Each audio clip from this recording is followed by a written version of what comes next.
akong nararamdaman. Hindi ako galit, hindi ako disappointed. Nothing at all. Kasi pointless naman na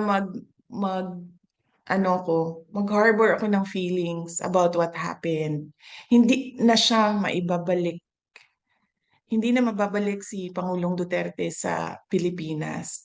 So what we should do as a country is move on from what happened. No? What will we do as our ways forward as a country and as a people from what happened? Magalit man tayo, walang papupuntahan yung galit natin. Dahil hindi naman yan sila papanagutin ng pamahalaan eh.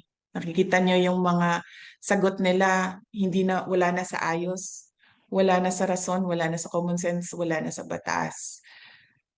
Pero walang magagawa laban sa kanila.